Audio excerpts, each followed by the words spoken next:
नमस्कार दोस्तों, मैं हूं दीपक मचल और आप देख रहे हैं प्रांजल फिल्म्स। दोस्तों, आज की ये जो कहानी है, ये केदारनाथ की कहानी है। केदारनाथ नाम सुनकर शायद आप सबको हैरानी हो रही होगी, क्योंकि वो तो एक पवित्र स्थान है। वहाँ तो लोगों की मन्नतें पूरी होती हैं, वहाँ भूत प्रेत कैसे। पर जो बात मैं आपको बताने जा रहा हूँ, वो इन सब से अलग है। तो कहानी की शुरुआत करते हैं। ये कहानी है केदारनाथ की।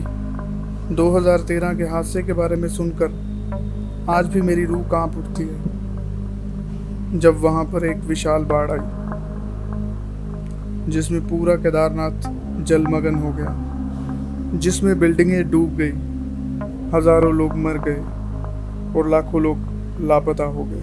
फिर कुछ समय बीत जाने के बाद धीरे धीरे केदारनाथ की जगहों की फिर से मुरम्मत होने लगी। लोग दर्शन के लिए केदारनाथ आने लगे, लेकिन आज भी केदारनाथ टूटे घरों और बंजर ज़मीनों से भरा पड़ा है। कहा जाता है कि जिन लोगों की इस दुर्घटना में मौत हुई थी, उनकी आत्माएं आज भी वहां पर भटक रही हैं। उनको अभी भी मुक्ति नहीं मिली है, इसलिए कई लोग इसे भूतों की नगरी भी कहते हैं।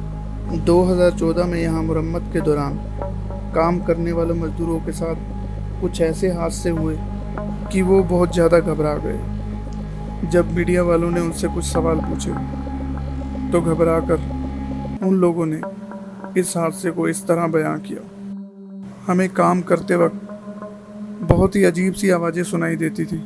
कई बार हमारा अचानक दम घुटने लग जाता और कई बार हमारा सामान गायब हो जाता, और रात को तो बच्चों की, औरतों की और बुजुर्गों की आवाज़ें तक सुनाई देती थी, जिसमें वो हमेशा बोलते थे, बचाओ बचाओ, हमें कोई बचाओ। और यहीं तक काफ़ी नहीं था। उनमें से सुरेश नाम के एक मजदूर ने बताया कि वो पहाड़ की तरफ से नीचे की ओर आ रहा था कि अचानक उसको ऐसा लगा कि कोई उसका पीछा कर रहा है। तो उसने पीछे मुड़कर देखा, कोई भी पीछे नहीं था। जैसे भी वो सामने की तरफ दोबारा मुड़ा, तो उसको अपने सामने मरे हुए लोग दिखाई देने लग गए। वो जोर जोर से चिल्लाने लग गए, हमें बचाओ, हमें बचाते क्यों नहीं हो, हमें बचाओ, हमें बचाओ, हमें बचाओ, हमें बचाते क्यों नहीं हो, हमें बचाओ, हमें बचाओ।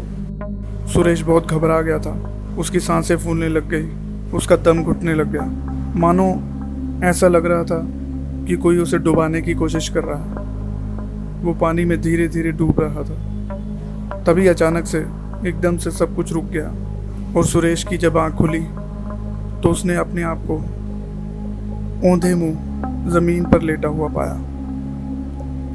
सुरेश तुरंत वहां से भागा और पहली बस से अपना सामान लेकर वहां से निकल गया, और उसके पीछे पीछे बाकी मजदूर भी वहां से घर आ गए। उन सब ने वहां पर नौकरी छोड़ दी।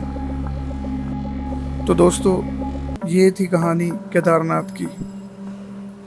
आपको ये कहानी कैसी लगी, नीचे कमेंट बॉक्स में ज़रूर लिखना। और हाँ, अगर आपको लगता है कि आपके पास कोई ऐसी कहानी है जो बहुत ही इंटरेस्टिंग है और डरावनी कहानी है, तो वो मुझे ज़रूर भेजिएगा। अगर आप इस चैनल पर नए आए हो, तो इस चैनल को सब्सक्राइब किए बिना मत जाइएगा, क्योंकि मैं और भी इंटरेस्टिंग कहानियाँ लेके आता रहूँगा। अब मुझे यानी कि दीपक मचल को दीजिए इजाज़त। शब्बा खैर।